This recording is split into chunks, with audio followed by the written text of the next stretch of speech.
So, Hare Krishna, everyone. We welcome everyone to our Sunday feast program as usual.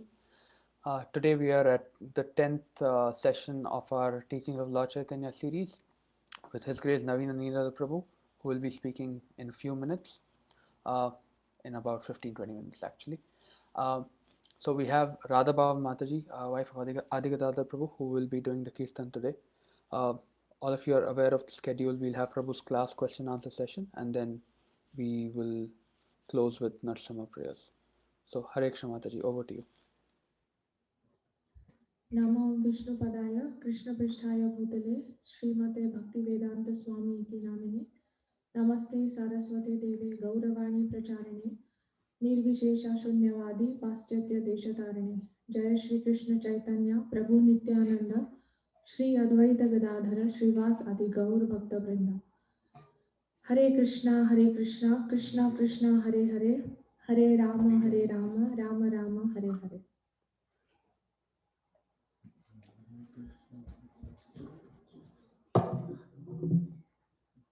Hare Krishna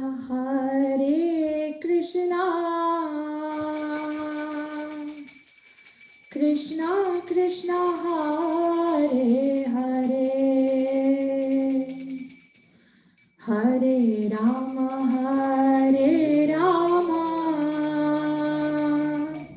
Rama Rama Hare Hare. Hare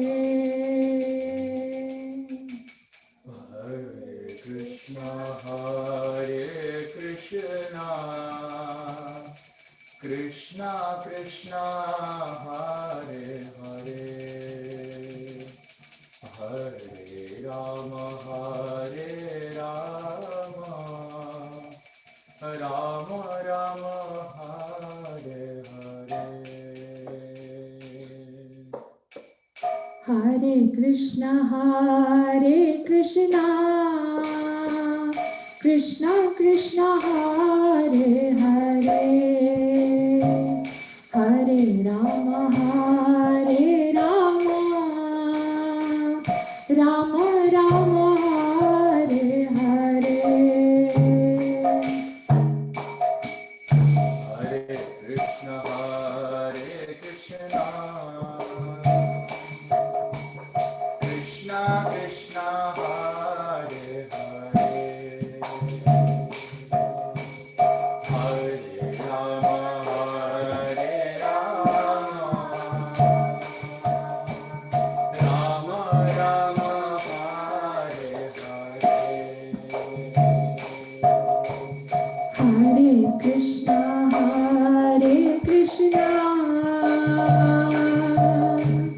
Krishna Krishna Hare Hare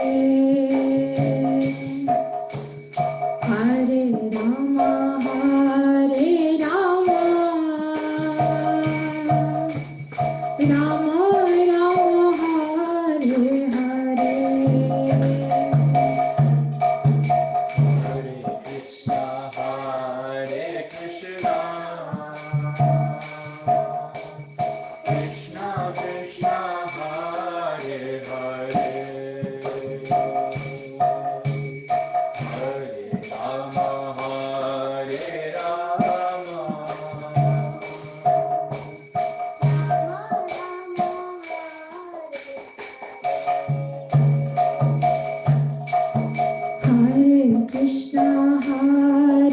Krishna Krishna Krishna Hare Hare Hare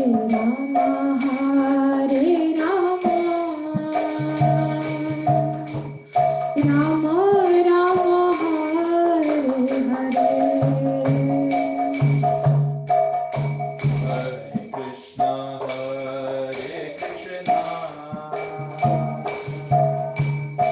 Krishna Krishna Hare Hare Hare Rama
Krishna Krishna Hare Hare Hare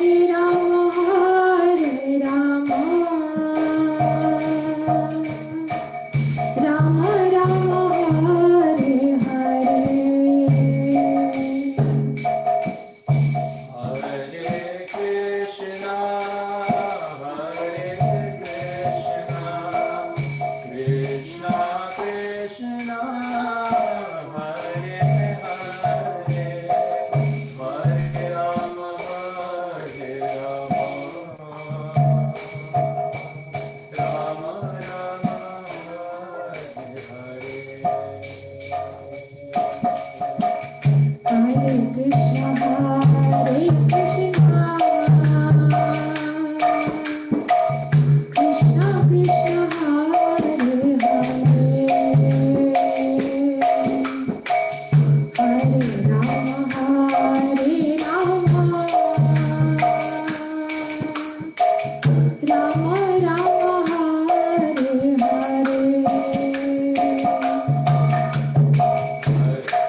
Krishna Krishna, Hare Hare,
वृंद की जय।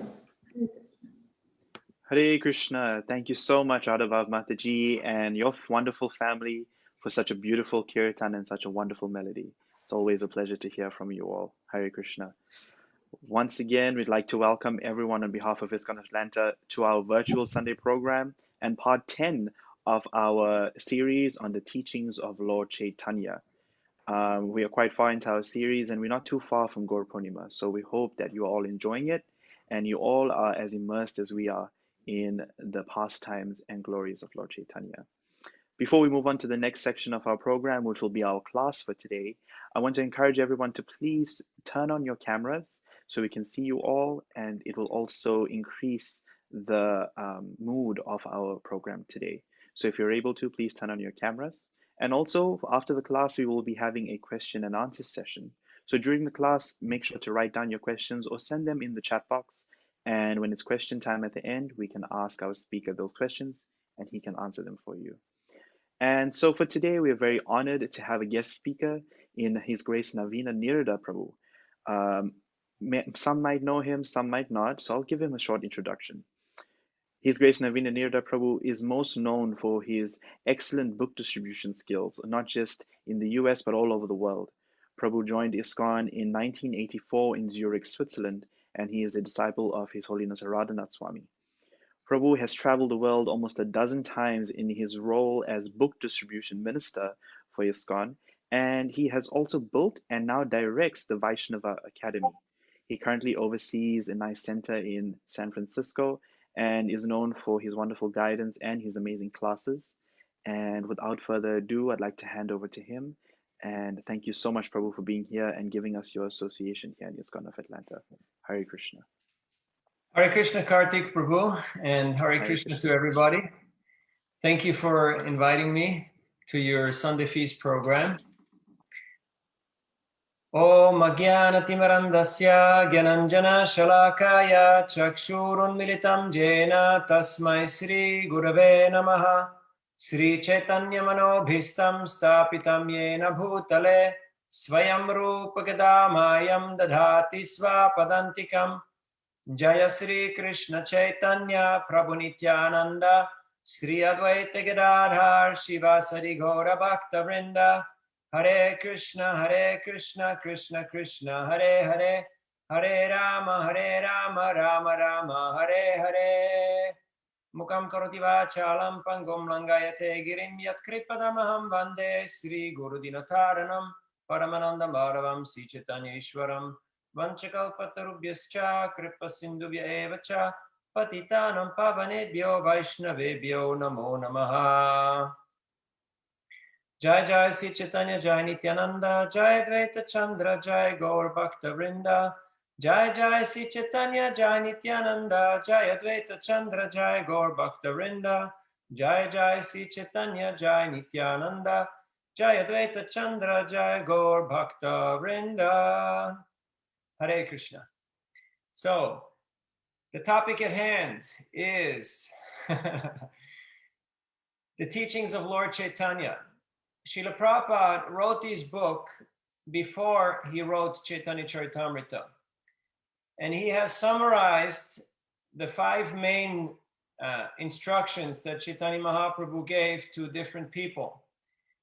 So since you have been already present, this is the 10th session. So what was the first session? Who did he talk to in session number 1?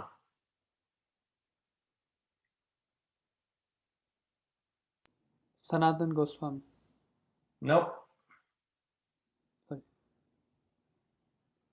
Well, you got 4 choices left, so it's pretty close though. You're pretty close.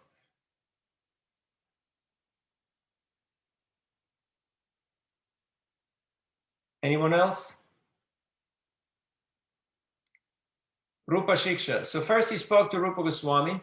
That's the first section of the teaching of Lord Chaitanya. Then, as mentioned, Sanatan Shiksha takes up quite a few chapters. And after that comes, who was the third one? The one you just had recently. Prakashananda Saraswati. Correct. 2 points. Prakashananda Saraswati. Yes, the leader of the Mayavadi sannyasis of Benares. And now today, we're going to discuss Sārvabhauma Bhaṭṭācārya. And then, just as a little prelude, sneak preview for the next session, it will be Ramananda Roy. So these are the 5 great discussions or talks that Lord Chaitanya had. And it's quite interesting to see how Chaitanya Mahaprabhu reached immense amounts of people, yet he spoke to 5 people, philosophical instructions. For the masses, he had kirtan and prasad, but to very select people, he gave very detailed philosophical instructions. So Sārvabhauma Bhaṭṭācārya, he was known as the greatest scholar of his time. In fact, he was so learned that he was the guru of the king, of King Prataparudra.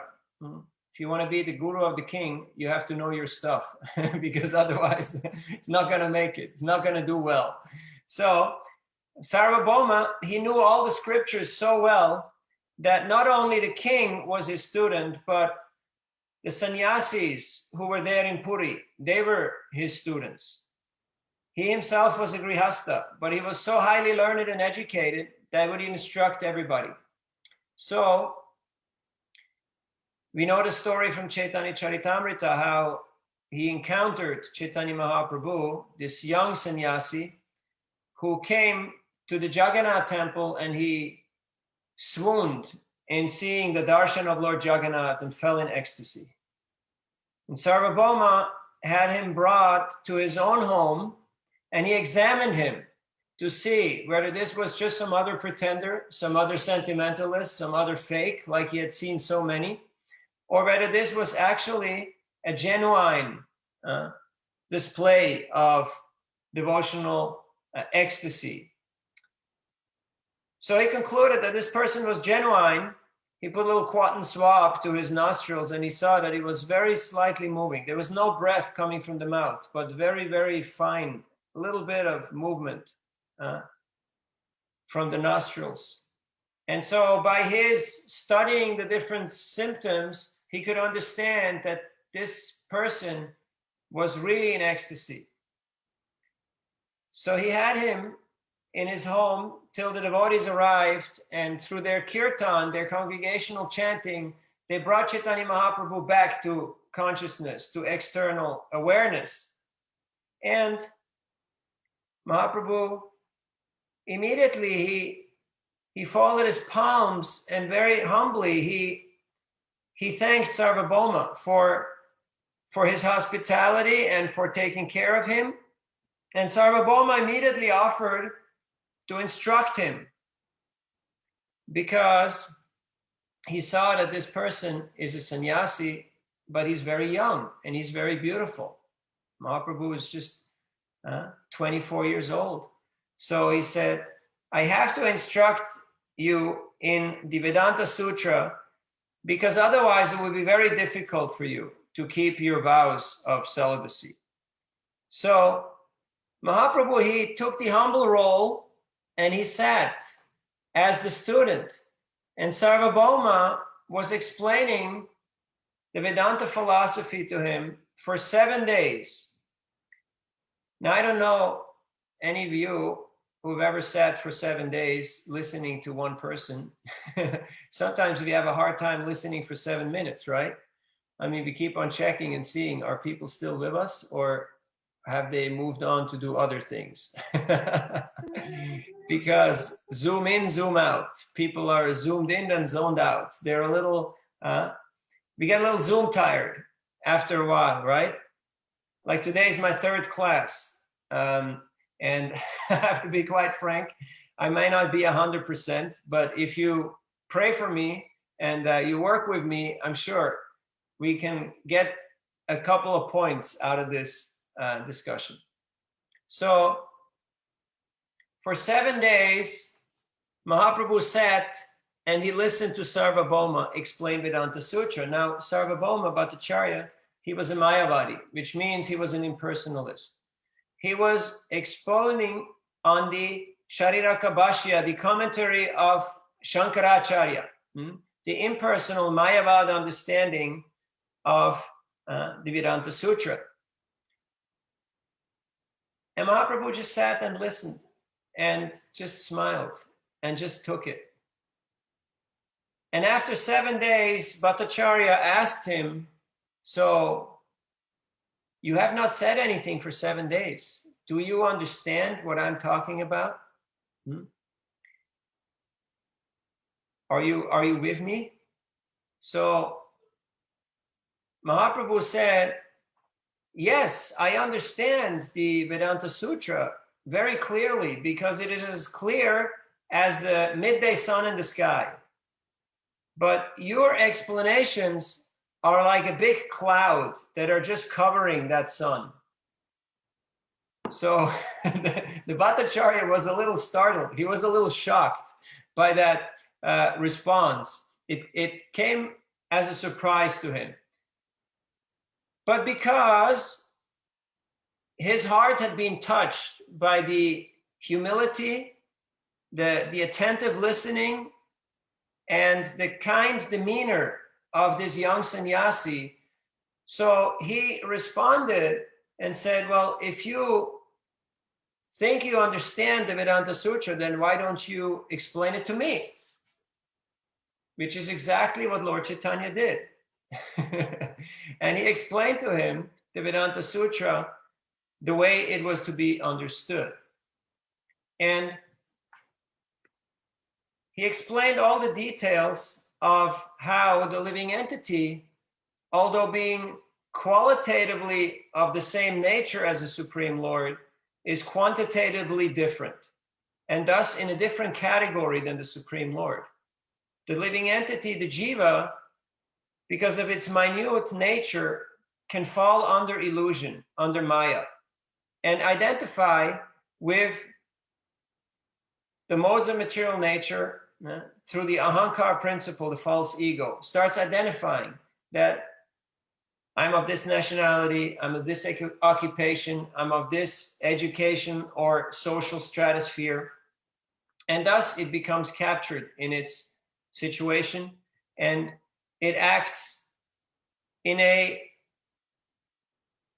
conditioned way, in a way that will be limiting its progress.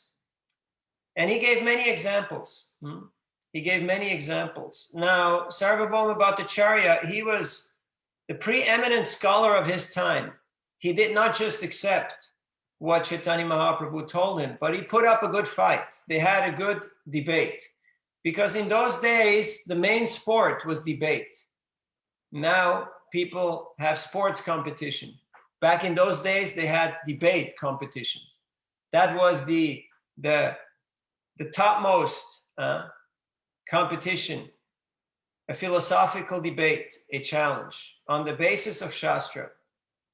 So he explained with so many quotes from so many scriptures, from the Upanishads, from the Vedas, the Vedanta Sutra, the Mahabharata, the Bhagavad Gita, explained all his points.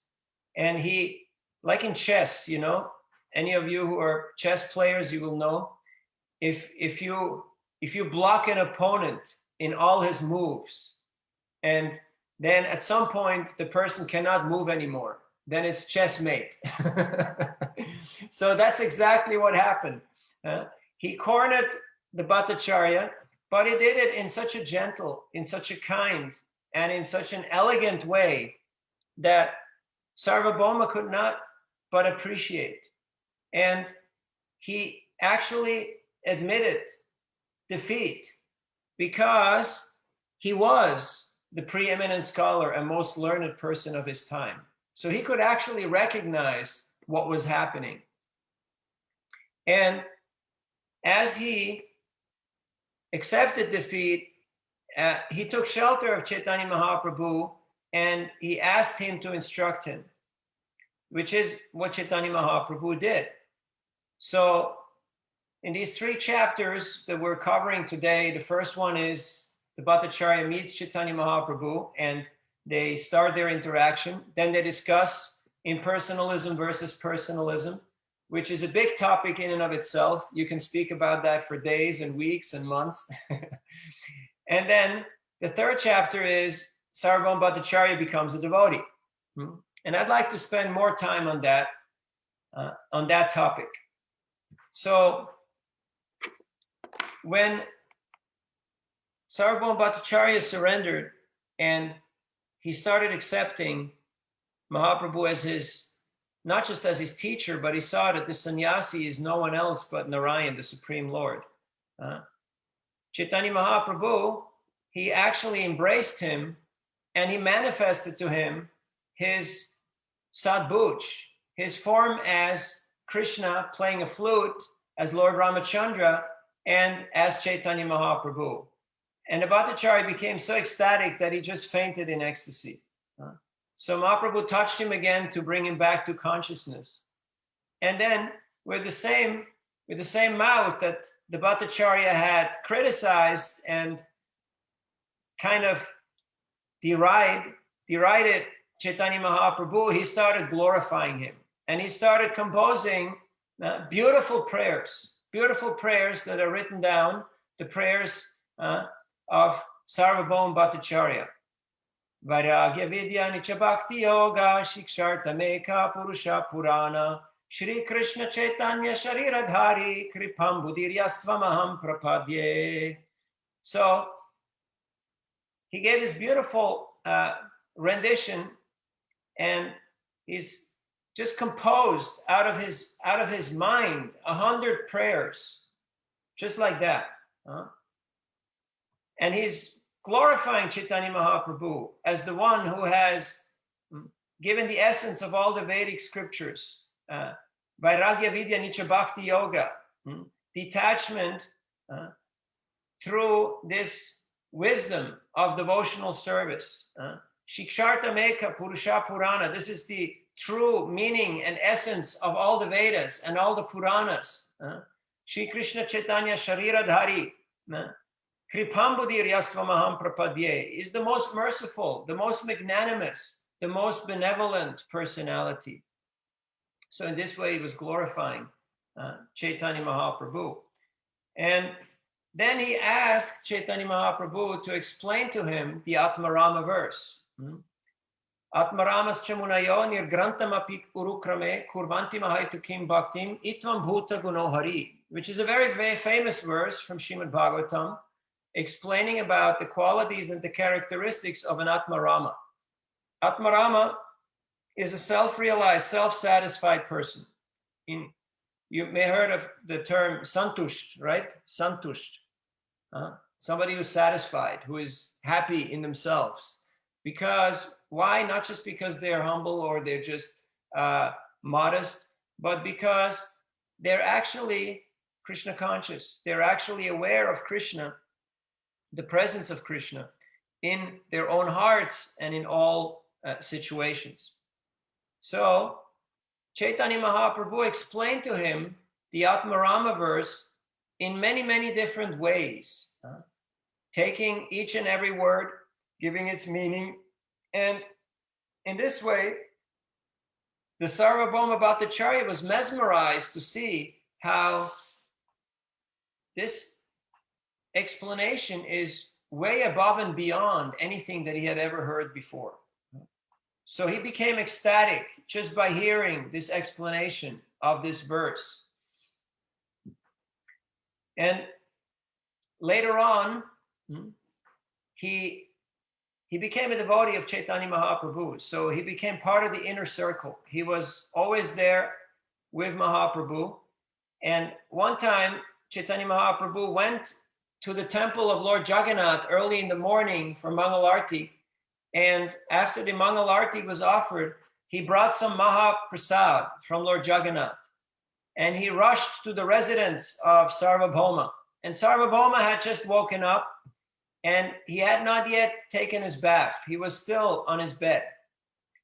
But he accepted that prasad and he offered it prayers by glorifying it. And even there, in that situation, he accepted a morsel of that prasad and ate it, which was something that would formerly have been unimaginable for him because he was a Smarta Brahmin. He was a follower of the very rigid and strict code of the very orthodox Brahminical order of Puri. Later on, he came to Chaitanya Mahaprabhu and he told him the verse, Tatenukampam susamikshamanam bunjana evatmakritam vipakam hridvakvabubir vidadan namaste chivetiyo bhakti pade sadaya bhak, which is 10.14.8, 10th canto, 14th chapter, text number 8, is a very famous verse.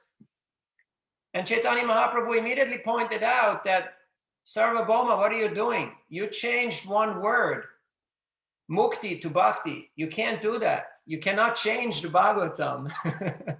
And Sārvabhauma said, but I don't like this word mukti or liberation because it makes my heart pained and fearful. And I like the word bhakti much better. That's why I substituted mukti with bhakti. Chaitanya Mahaprabhu chastised him and said, you cannot change scripture just because of your feeling or your emotion. And he explained to him that how actually mukti meant bhakti in this case. So there was nothing wrong with that word. And Sārvabhauma said, be there as there is. That's okay, I accept your explanation, but I still prefer bhakti than mukti. And Mahaprabhu was very pleased and he embraced him. So Sārvabhauma Bhaṭṭācārya had a tremendous change of heart and he became very influential in spreading Krishna consciousness in his era, in his time and place.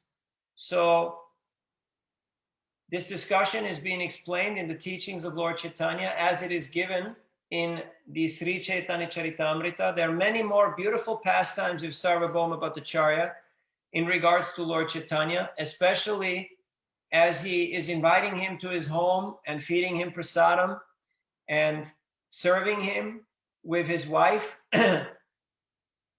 And then his son-in-law Amoga comes and criticizes him, but that's a whole other story. We're not going to get into that. But there's a couple of points, a couple of lessons that I would like to highlight and focus on in today's discussion. Number one is that Chaitanya Mahaprabhu reached the world by just speaking to 5 people.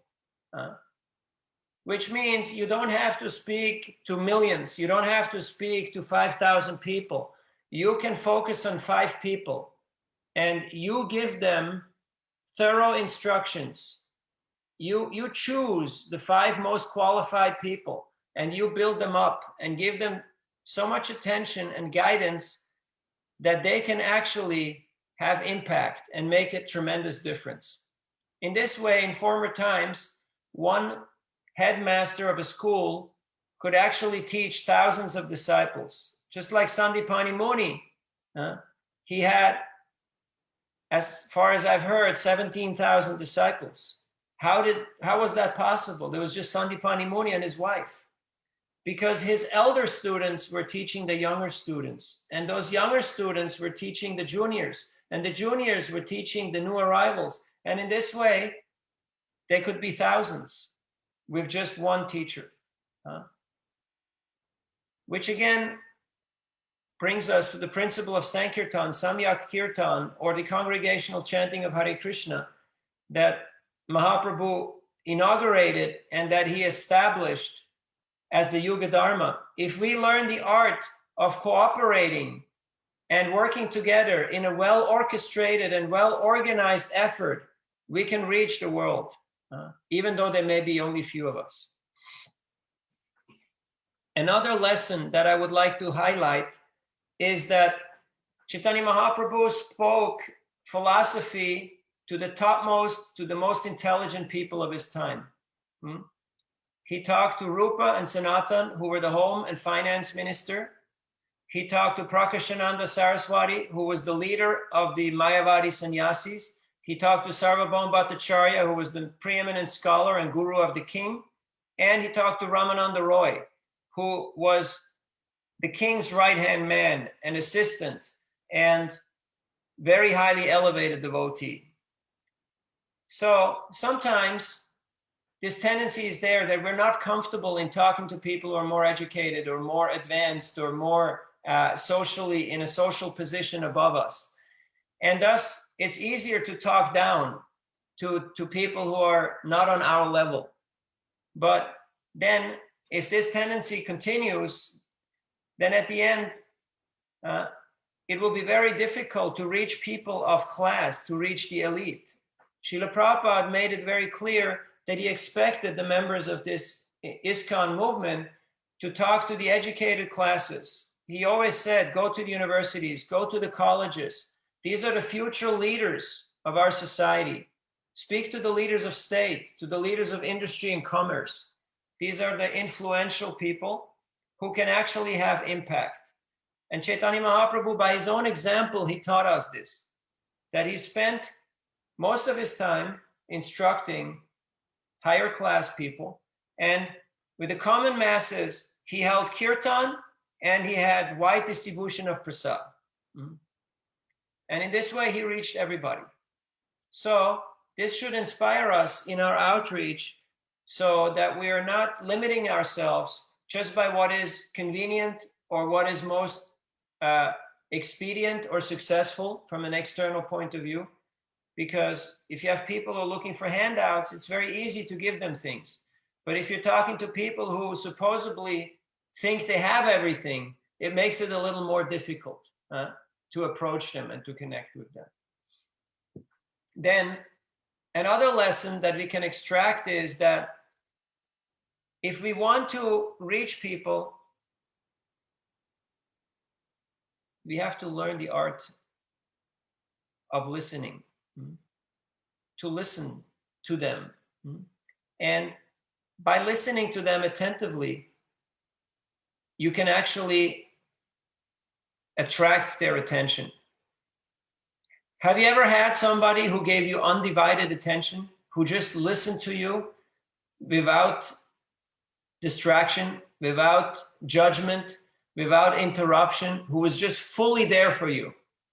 Remember back when that was. It's quite remarkable, isn't it? Just very few incidents come up usually in our own lives. I'm speaking from personal experience.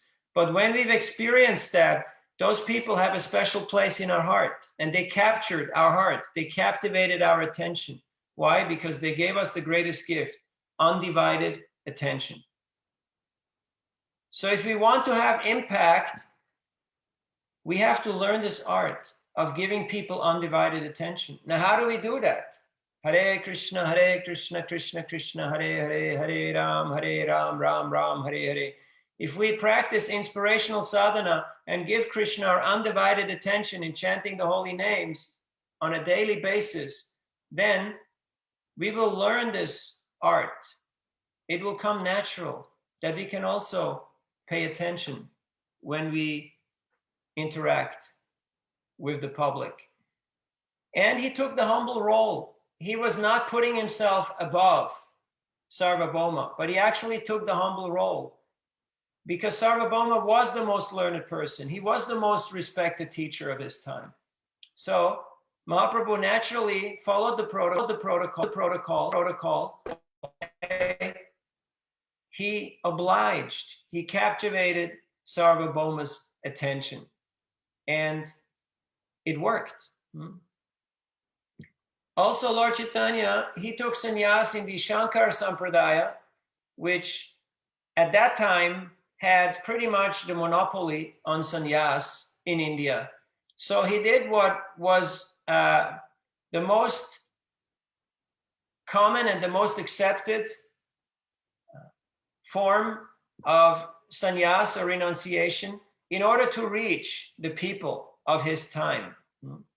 So that shows that sometimes a preacher has to do things which may be considered unorthodox. They may be considered slightly outside of the norm, outside of the box. How can a Vaishnava sannyasi take Mayavad sannyas? Or in today's context, how can a ISKCON sannyasi go and get a PhD in order to talk to academics? But if we understand Rupa Goswami's principles of Yukta Vairagya, then we understand how to apply this principle and how to adjust the detail. Principles always stay. Details always adjust according to time, place, and circumstance. And Chaitanya Mahaprabhu himself in his own life exemplified that. Why? Because his mission was to be relevant to all the people. And in his time, that was the card. That was the way how to be accepted in society. So these are some of the lessons. These are some of the reflections that I have on this pastime that is being described in Chaitanya Charitamrita and summarized by Srila Prabhupada in the teachings of Lord Chaitanya. And I would like to open it up for questions and comments.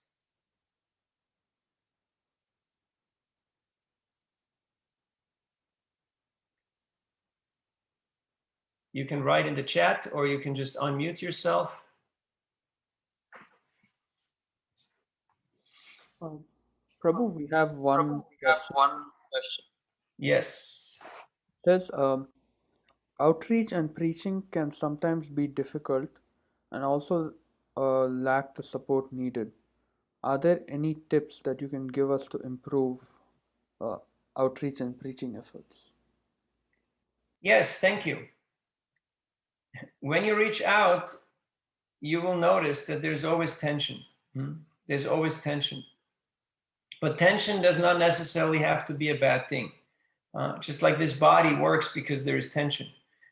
Not too much tension that you will snap, but there has to be some tension. Otherwise, nothing works. So if you notice that there is tension, you know that you're actually doing something. So tension in and of itself is not a bad thing. But Srila Prabhupada told Giriraj Swami that this movement will go on by good organization and intelligence. And intelligence comes from good experience, and good experience comes from bad experience. Srila Prabhupada tried many things. Not everything worked, but he was happy to start small, and he left no stone unturned. If you read Srila Prabhupada's biography, you will see that Srila Prabhupada many times adjusted his strategy to actually have impact and to actually reach his audience and to be successful. So in the same way, we should follow Srila Prabhupada, our founder Acharya. And when we see that one strategy or one way may not be successful, then we can slightly adjust and find a different way. Just like, for instance, Prabhupada was publishing Back to Godhead magazine. And one friend suggested, why don't you write books? They're more durable. People take them more seriously. They keep them. They're more substantial. And Prabhupada took it to heart and he started writing books. Later on, he again revived Back to Godhead magazine. But he saw this as Krishna's indicator to him. So don't be afraid to adjust your strategy. And when you see that there will be some obstacle, sometimes you can solve that obstacle. Sometimes you have to work around that obstacle. Sometimes you just have to go to a different place if one place is too difficult. Prabhupada writes in Chaitanya Charitamrita, sometimes you may be in one locale that is completely unreceptive. You may find out, I'm just in the wrong location. And then you go some other place and there you get more response. Just like Prabhupada tried in India for over 10 years. And he was not really making much headway. It took him a long time. It took him 8 years to publish the first 3 volumes of the first canto. One disciple was initiated. He started a movement and he got a building in Jhansi, and then the building was again taken away. And everybody kept on giving him excuses, you know. They continuously kept on rejecting him. So he realized that this is not going to work. And he would have to go somewhere else. And where would he go? He would go to that place where everything is possible. And what's that place? America. Huh? That's the place where everything is possible. The sky is the limit. And from there, he would spread it into the whole world. And the rest is history. And then in 71, he came back to India with his dancing white elephants. And then people wanted to hear. Then people wanted to take Krishna consciousness. Why? Because he saw that he was successful in converting Westerners into devotees. In a similar way, when Chaitanya Mahaprabhu converted Sārvabhauma Bhaṭṭācārya, who was the eminent scholar, preeminent scholar, and the guru of the king, everybody wanted to know, who is this Chaitanya? What is his philosophy? What are they all about? Why? Because he converted the top person to Krishna consciousness. How about that for a strategy? Start at the top. And you will see interesting things can happen. Now, naturally, when we engage in any activity, there will be some pushback, there will be some difficulty when we do outreach. But a few tips. Tip number one, I already gave you a couple, but before you start the outreach, you start the inreach. So you make sure you have strong sadhana, that you yourself are solid. You're not just educated in the philosophy, but you're actually content, you're actually blissful. Otherwise, you can't listen to people talking and telling you all kinds of stuff for 7 days. You can't stand it for 7 minutes, you know? But if you're truly content and you're truly blissful and happy in Krishna consciousness, even if people have other ideas or other opinions or some things are not going your way, you will not be fazed. You will not be disturbed by it because you understand Krishna has a plan. And his plan will manifest. And you will have that goodness, that patience that is required. There's a saying that if you want to grow, if you have 1 year time, then grow rice. If you have 10 years time, then grow coconuts. And if you have 100 years time, then grow people. But Srila Prabhupada wrote these books as the law books for the next 10,000 years because that was his vision. That was his foresight.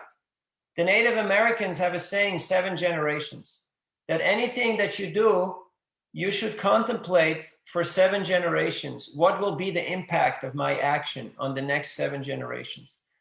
So Prabhupada wrote these books with the next 10,000 years. I don't know how many generations that is, but quite a few in mind. So that's the legacy that he left behind. So being a visionary is not easy. It means that you might be misunderstood. It means that you might be ignored. You might be ridiculed. You might be frowned upon. People may reject you. People may fight you. You may be ostracized. You may be harmed and killed in some places. But when you want to make a contribution, when you want to have impact, there is always sacrifice that's involved. And so be ready to sacrifice in an intelligent way to have maximum impact. So don't take it as something out of the ordinary. In fact, if you're blessed by Krishna, then Krishna will put many obstacles and many thorns on your path. And in this way, you will excel. And not just it will toughen and roughen you up, but it will actually bring out your realization and your sweetness. Because as it is stated in that verse, Tatenu kampam susamishkamana bunjane vatmakritam vipakam ridvak bububir namaste jiveti o mukti pade sadaiba. That a person who just patiently continues serving the Lord, even enduring all the obstacles and reversals, then liberation or devotional service to the Supreme Bhakti becomes that person's rightful claim. It will become your inheritance. What do you have to do in order to inherit? You simply have to stay alive. So if you forget everything about today's class, this is the main mantra. Stay alive. Stay alive. You remember that song? So stay alive in Krishna consciousness, okay? And then you will inherit all these gifts from the previous acharyas. But if we are not doing this internal processing, if we're not doing this churning, if we're not experiencing this positive tension, where we're facing obstacles and struggles in our practice and in our sharing of Krishna consciousness, then we might just sink back into the mud and we'll just again merge into the oblivion of material nature. And that will just prolong our sojourn in this world. And associate with other devotees, like-minded devotees who have similar ideas and realizations, and you collaborate with them. You form a team, and together you can do so much more. So don't fight and try to solve all the problems and convince every critique and every obstacle. If you throw rocks at every dog that you meet on the road, you will not travel very far. So choose your battles and know what is really meaningful and purposeful. Do it in the association of other devotees. Okay. Other questions or comments?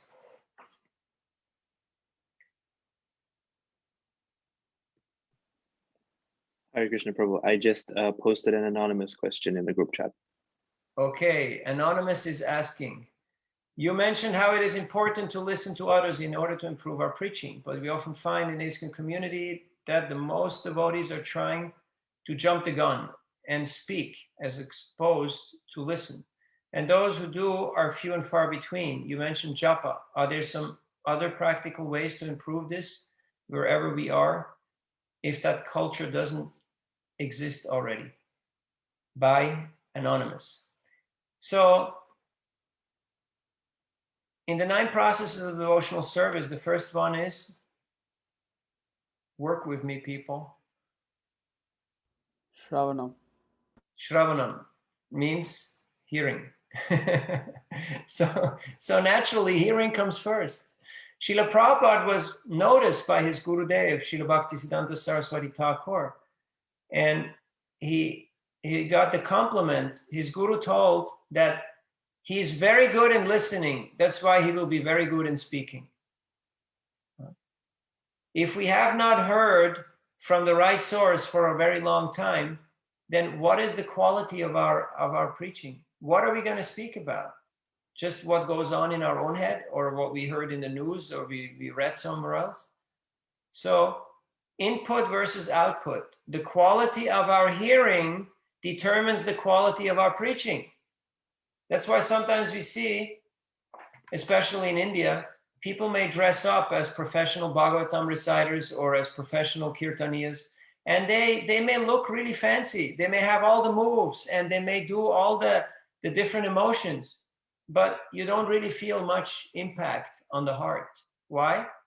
Because there is no substance unless a person has sadhana, unless they have spiritual practice. If they're not chanting rounds, if they're not reading and listening Bhagavatam from a Bhagavat, from a self-realized devotee, then it will be inconsequential. So we should safeguard against this tendency and don't take any shortcuts. Sometimes the mind says, why should I spend so much time doing all this hearing business and all this, japa business? Why not just, start preaching? Why not just take the drum and start chanting? Because you will not have much impact. It will not really penetrate. Why? Because you're conditioned, and there is a layer of ignorance and passion that's covering the conditioned soul.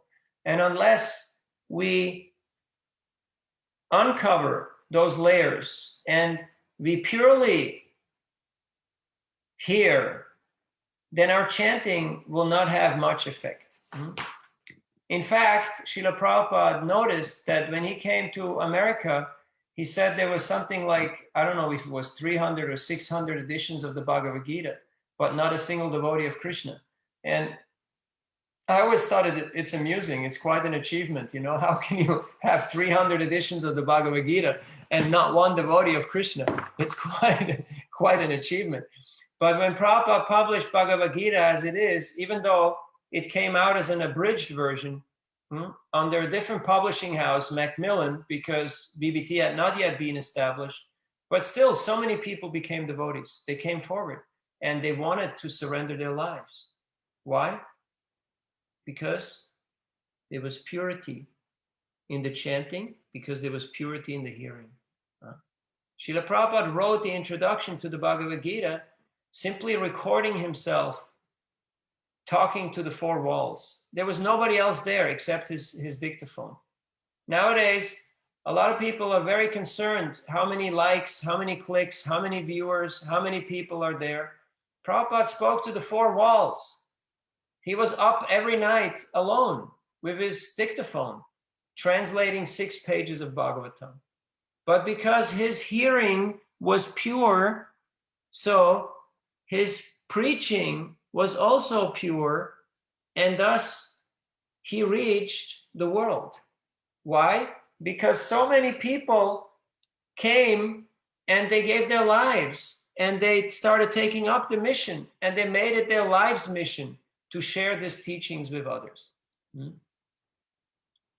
couple of months ago, I was distributing books in San Francisco on Market and Powell. That's where the cable car starts. And I met a man and I showed him the book and he pointed to the picture and he said, I met this man. And I said, really?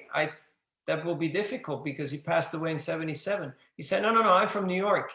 I was there in 66 or 67. And he said, I walked into 26 Second Avenue into that storefront on the Lower East Side, and somebody just brought me upstairs to the Swami. And he sat in his room behind a low desk, and he was just doing some writing. And he noticed me, and I sat down, and then he said something very magical, something very mystical happened. Would you like to know what happened? Now, I got very excited. You know, you meet a person who met Prabhupada and who was with Prabhupada together, and he gives you firsthand account. This has never been recorded anywhere. So naturally, I got excited. I wanted to know. So he said that I simply sat there and watched him. And what happened? Nothing happened.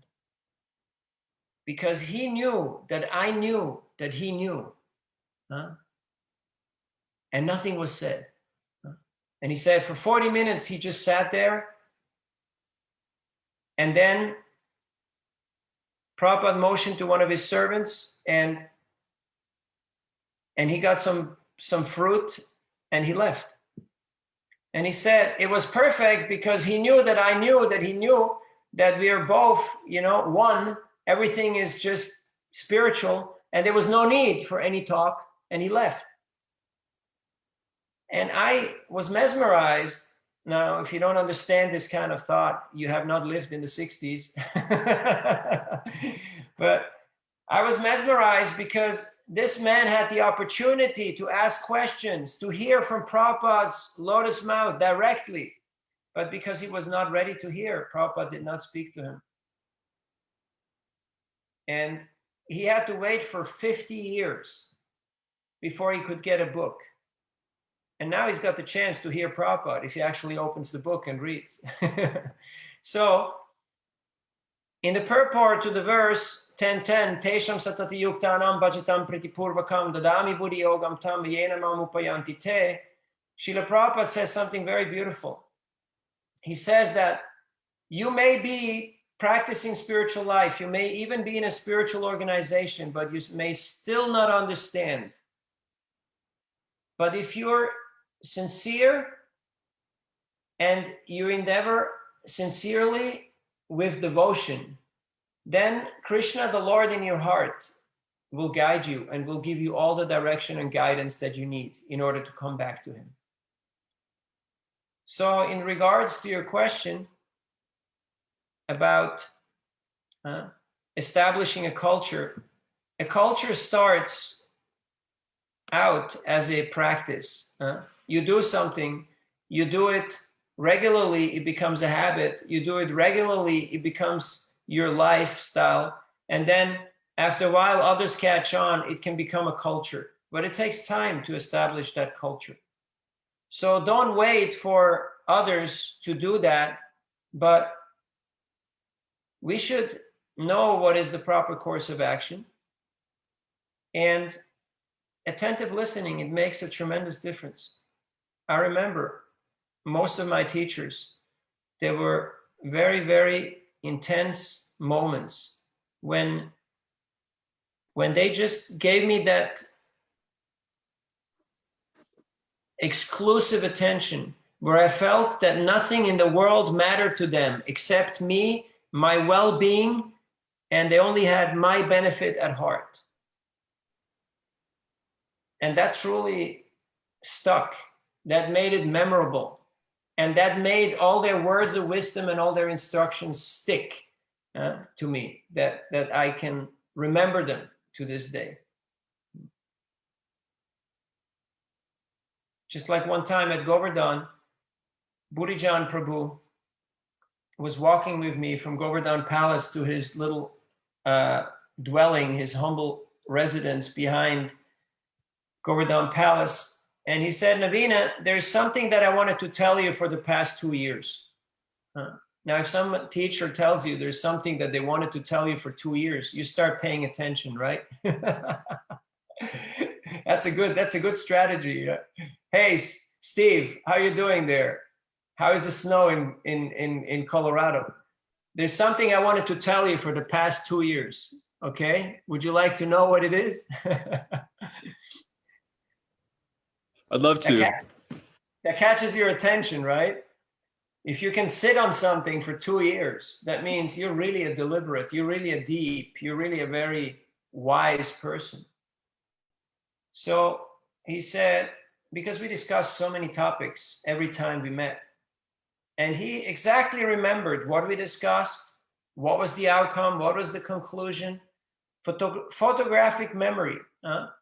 So we only met every couple of years and had these talks, but we always just continued where we left off and had a little stretch. And then the next year we continued our piece. And in this way, it kept going forward. And it was really endearing, it was really enriching, because it's very rare to meet a person like that. So he said,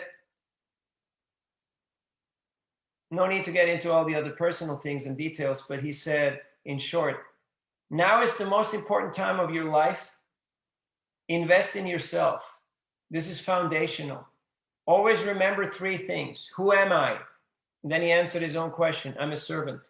Number 2, who occupies my heart? Or who do I want to please? And who is in your heart? Is it Prabhupada? Is it your guru? Is it Krishna? Is it Mahaprabhu? And then number 3, what is my contribution to this ISKCON movement? What is it? What's my legacy? What is it that I want to contribute? So always ask yourself these 3 questions and you'll be in a good space. And then later on, while contemplating on these 3 questions, I added number 4, what am I ready to sacrifice in order to achieve my contribution? That would be number 4. So that's just in response. We discussed many other topics, but that's just in response to your question in how to create a culture. So japa is the first and foremost way, and also reading Prabhupada's books on a daily basis. A day without reading is a day wasted. Start today, even if it's 1 verse. Can you read 1 verse? It's a rhetorical question. I know everybody said yes, but how many are actually doing it? How many days go by without actually opening one of Prabhupada's books? Just because we get caught up in whatever it is that we think is important. So, and then by accumulative strength, it will add up. You know, a rope is just a lot of little threads twirled together, like Aesop's fable, that bundle of sticks that cannot be broken. So in a similar way, each and every one of us can be broken, can be diverted, can be stopped, can be discouraged. But if we stick together with like-minded individuals, if we're tight in our Sangha, in our association of devotees, nobody can stop us. But that is the greatest austerity in Kali Yuga, to cooperate with other people. Why? Because people are trouble. Now you may say, okay, they're devotees. They're not people. They're not ordinary people. But still, sometimes it might be a little troublesome. Why? Because they're critical, because they have their own ideas, their own ways of doing things, their own tastes. And we have to make it work. Huh? But if we read Chaitanya Charitamrita and we see how the devotees of Lord Chaitanya actually work together as a team, even though they were from completely different backgrounds, it became very pleasing. It became very beautiful. Okay, we got another one here. With regard to Tatenu Kampam verse, it can sometimes be difficult for devotees themselves to accept, let alone regular people. We face many difficulties in life, and sometimes our spiritual life is affected and we're overwhelmed. In some cases, it even leads to people giving up spiritual practice. How do we personally avoid such a situation, and how can we help others from going through similar situations? Well, first of all, you read the Bhagavatam and you read these verses and you read Prabhupada's purports and you see his realizations. If you read the Bhagavatam, you encounter so many obstacles, right? Right from the get-go. Parikshit is cursed. He's the emperor of the world. He's on top of the game. He's young, he's beautiful, he's got a wife, he's got everything. Everybody applauds him. He's the undisputed ruler of the world. And he's cursed to die in 7 days. Now, how about that for a obstacle?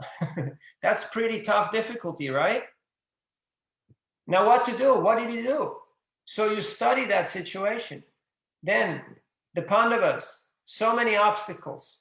Dhruva Maharaj, Prahlad Maharaj, every single devotee, so many obstacles. How did they deal with those obstacles? That's why we should read Prabhupada's books every day. Not just, oh, I turned my 41 pages and I ticked the box. But what does this mean for me? What do I take away? What's the relevance for my life? That's what we should ask ourselves. And then when our friend calls us and says, Prabhu, things are not going too great, you know? Things are actually going pretty terrible. I'm actually feeling pretty wretched. Then we won't jump in and start judging and instructing and blaming, but we'll do the same thing that Krishna did to Arjuna. We'll say, okay, what's going on? Tell me everything. And we do the walk and talk, you know, like Krishna did. And he just let it all out. He just took it all.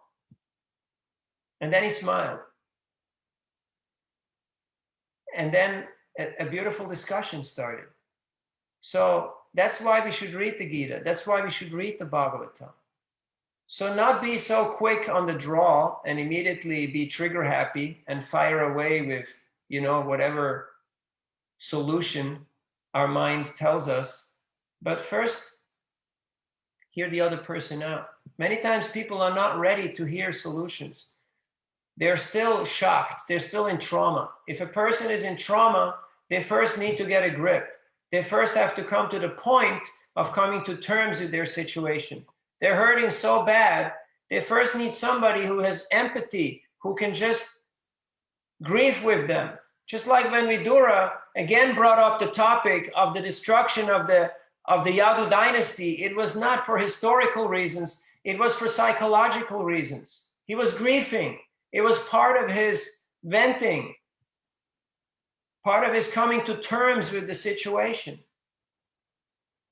So you cannot separate the human nature from the philosophy or the spiritual component. You have to see it together. Otherwise, you will be very ineffective.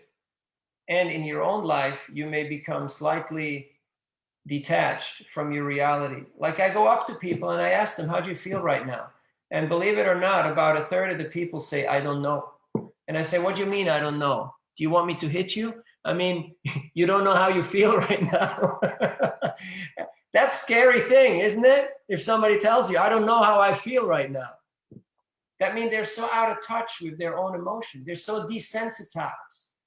So don't allow that to happen to you. And that means we need a community of devotees who care, who we have relationships with. And you know, some need a few friends and some need more and some need less. So you see what works for you. Huh? And then you be that friend to others. And sometimes you just have to hear, you just have to listen. And that's all it takes. And when they want help, they'll let you know when they're ready. Huh? But first you need to know that somebody actually cares.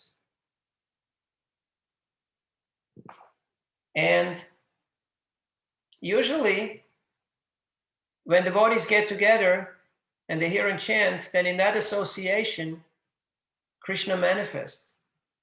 Wherever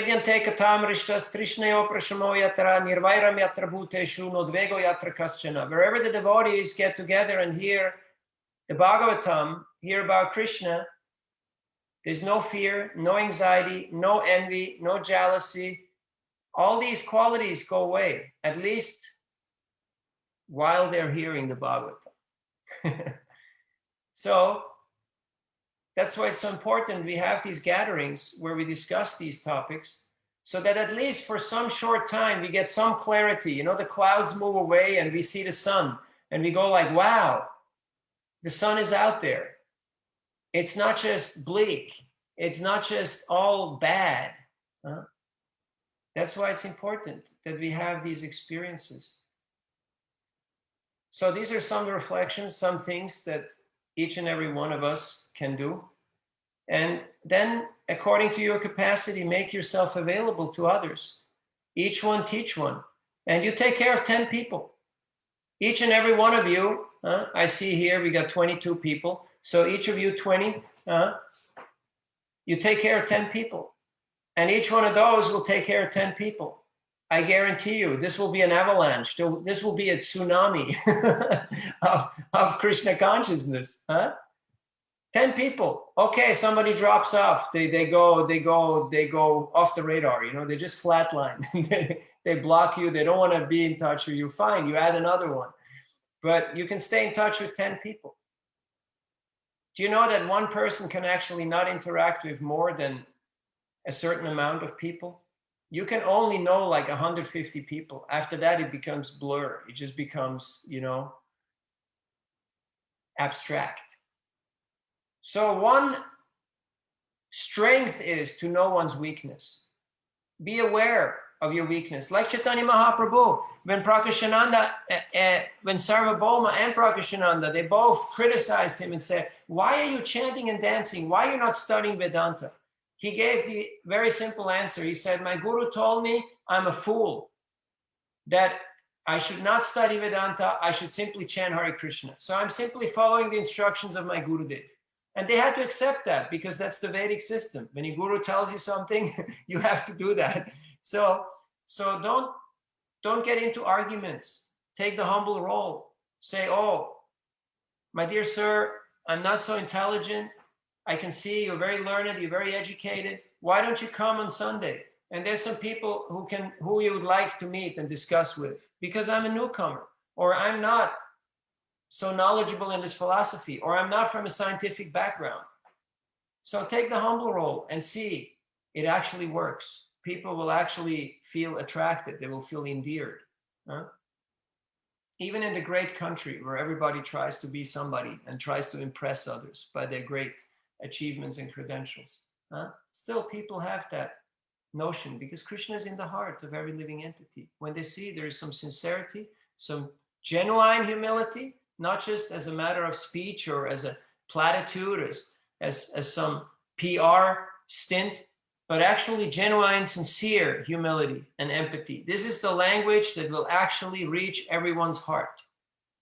Even if you hardly speak anybody's language, people will notice, oh, this person actually cares. And believe it or not, they will show up on Sunday and they will ask, where is such and such? I would like to meet that person. And that's when the real preaching starts. Gopi Paranadhana Prabhu in Govardhan, he had a quote on his desk that said, real bhajan starts when the inside and the outside becomes the same. So we're working on ourselves to internalize all these beautiful teachings that we are getting from Prabhupada here in the teachings of Lord Chaitanya by remembering them, discussing them, sharing them, and then trying to apply them in our own lives. So I'd like to thank you for your kind audience participation, and you being a very attentive audience. I know you're there. I hear you. I feel you. And I know you can make a big difference. Atlanta is a massive hub, and great things are coming out of that city. So we should make it known as the exporter of Krishna consciousness into the world. So thanks for being part of this bhakti experiment. And please try to apply some of these principles. Each and every one of you take care of 10 people. I know some of you are already doing that or more than that. But in this way, we can attract the mercy of our teachers. If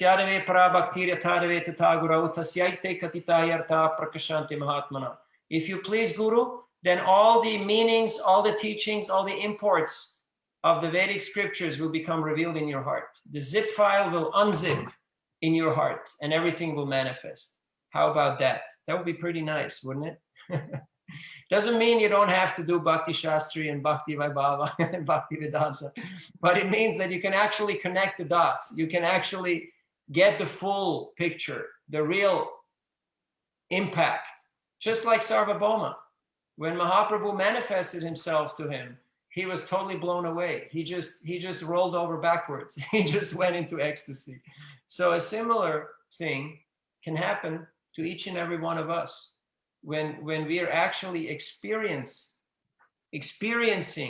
pratyaksha dharma, susukam kartume, we have direct experience of Chaitanya Mahaprabhu's merciful, compassionate nature, of his magnanimity. And we only get that through application when we engage in preaching, in sharing Krishna consciousness. It's not a theoretical process.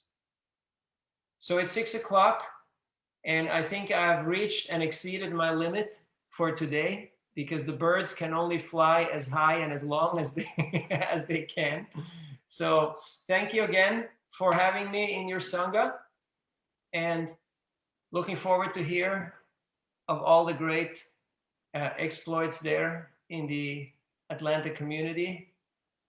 All glories to Srila Prabhupada. Harinam Sankirtan ki jai, Sri Chaitanya Mahaprabhu ki jai, Sārvabhauma Bhaṭṭācārya ki jai, Gaura Bhakta Vrinda ki jai, Vanchakalpatarubhyascha, Kripasindubhyeva cha, Patitanam Pavanebhyo, Vaishnavebhyo, Namo Namaha. Hare Krishna. Hare Krishna. Thank you so much, Prabhu, for your wonderful class. And I'm sure we all valued every single word that you've said.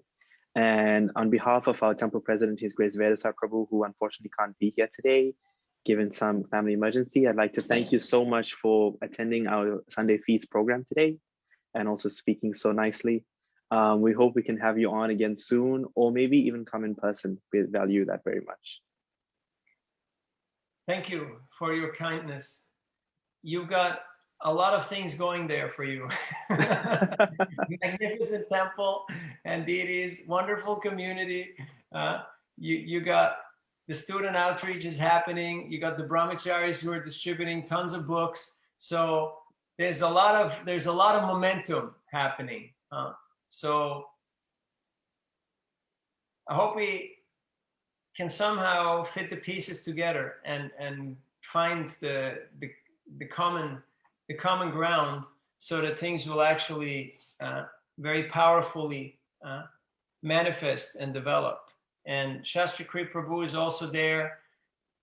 Vedasara Prabhu has got his groups, and I know many of you have your gatherings and your sanghas, your chakras, your different people that you're inspiring and enthusing.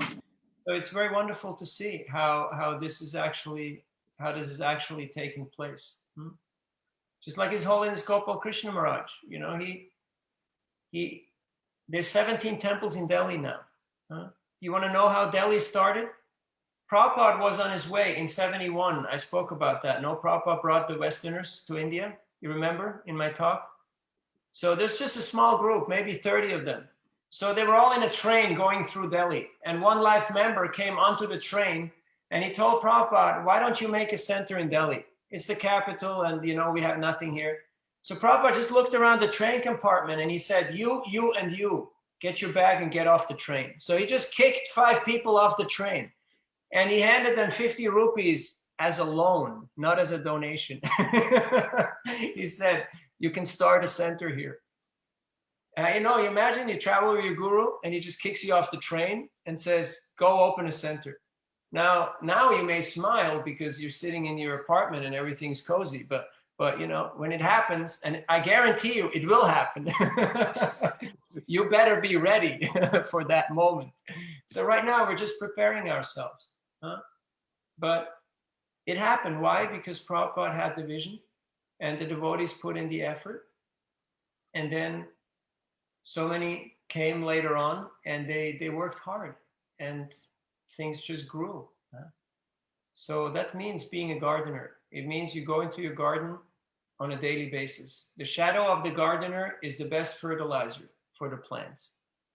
So just visit your bhakti garden daily through your practice and also through your outreach. And then Krishna will manifest everything according to his plan. So Bhaktivinoda Thakur, he wrote about this Namhata, and he himself saw himself as the sweeper. He saw himself as the person who was just sweeping. He just did the humble, simple service. In a similar way, King Prataparudra, he swept in front of the cart of Lord Jagannath. And Mahaprabhu, he gave him his darshan and embraced him. Buddhidhajana, Buddhidhajana, you're the most magnanimous, you're the most fortunate person. So that is our only humble aspiration. And all these wonderful realizations and pastimes, they will actually come to life. And we will be able to experience them in our own lives. That is the beauty of this Krishna consciousness movement. Thank you very much. Hare Krishna. Hare Krishna. Thank you so much, Prabhu. Hare Krishna, Prabhuji. Dandavat pranams. Haribo. Hare Krishna. Thank you so much, Prabhu, once again. And now we're going to move on to the next part of our program. We have a few announcements to go through. Next week, we have the next part of our Teachings of Lord Chaitanya series, where we are most fortunate to have His Grace Nityananda Prabhu, the Temple President of ISKCON Dallas, and he will be covering chapters 27 through 29 between Lord Chaitanya and Ramananda Rai, the relationship with the supreme and pure love for Krishna. Coming up, we have a few festivals. On the 17th of March, we have the appearance day of Sri Purushottam Das Thakur. On the 24th, we have Amalaki Kadasi with breakfast between 7:34 and 11:40 the day after. Also on that day, we have Sri Madhavendra Puri's disappearance day and our biggest festival of the year so far, Sri Gaur Purnima. Now, big Gaur Purnima is especially special to all devotees, but especially so here in ISKCON New Panihatida. We have a massive program, all virtual, planned out, which will include Abhishek, Kirtan for much of the day, and a wonderful class by His Grace Amarendra Prabhu, which will also culminate our current series, The Teachings of Lord Chaitanya. We will be having a full day program, and one of the ways we're trying to get everyone involved is during our arti towards the evening, we will be asking you all, if you are eager to live stream your altar while you perform arti at the same time as our pujari in the temple. This is just something we thought would help everyone be more involved and also bridge the gap that unfortunately current circumstances has put between us and being at the temple on auspicious days. If you are interested in having your home altar and arti streamed during our arti on Gaur Purnima, you can contact us on any of our social media platforms, especially Facebook, and we will liaise with you there. Also, since ISKCON of Atlanta is expanding every single day, more and more media is coming out, more media pages, social media pages, and many more activities and many more programs and series. We have been faced with the difficulty of trying to share this with every one of you. We have created a Linktree account where if you follow the link that you can see right now, you will have a full list of everything that is to do with ISKCON of Atlanta. And you can find this link in the bio of our Instagram page and also on our Facebook page. And finally, we request prayers for the temple devotees, namely His Grace Nandanandan Prabhu, Ganasham Prabhu, Brajaru Prabhu, Padmanabha Prabhu, and Gauranga Giridhari Prabhu. These are devotees who are serving every day within our temple and have recently recovered from COVID-19, but are still experiencing some symptoms. So we still request for all of you to please pray for them, for their fast recovery. And we also have our co-temple president, His Grace Siki Mahiti Prabhu, and his wonderful wife, His Grace Govardhan Leela Mataji, who are also still recovering from COVID-19, and we request prayers for them. We also request prayers for all the doctors fighting COVID-19 on the front lines, and anyone who has not been mentioned but has been afflicted by COVID-19 as well. And to round it off, we'd like to ask everyone to please repeat after me 3 Maha Mantras, and then we shall go to Nishingila prayers. Hare Krishna, Krishna Krishna, Hare Hare, Hare Rama, Rama Rama, Hare Hare, Hare Krishna, Krishna Krishna, Hare Hare, Hare Rama, Rama Rama, Hare Hare, Hare Krishna, Krishna Krishna, Hare Hare, Hare Rama, Rama Rama, Hare Hare. Thank you, everyone. And to finish off our program for today, we are most honored to have a young devotee of our community, His Grace Nandu Dulal, who will be leading us in Nishingila prayers. Over to you, Nandu. Hare Krishna. So I'll start. Namaste Narashinghaya Praladadadaine Hiranyakashipurvakshaha Shilatankanakalaye Ito Nishinga Parato Nishinga Jata Jata Jamitato Nishinga Nishinga Ridaye Nishinga Narashinga Madin Sharanam Prapade Tava Kara Kamala Vare Naka Adbhuta Shinga Dalita Hiranyakashipu Tanurinda Eshavadita Naraharirupa Jai Jagadisha Hare Jai Jagadisha Hare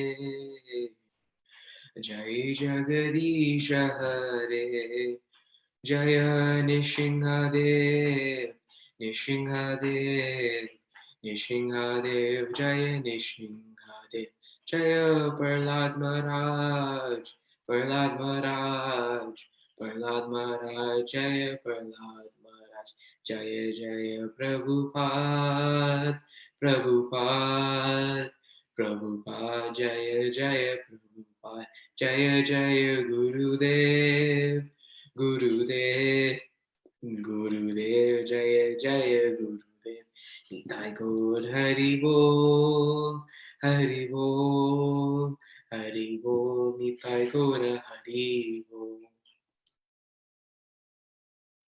Hari Bol, Nishingade Bhagavan Ki Jai, Prahlad Maharaj Ki Jai, Nitai Gaur Premanande, Hari Bol. Thank you all for joining our weekly Sunday program, and we hope to see you all again next week. Hare Krishna.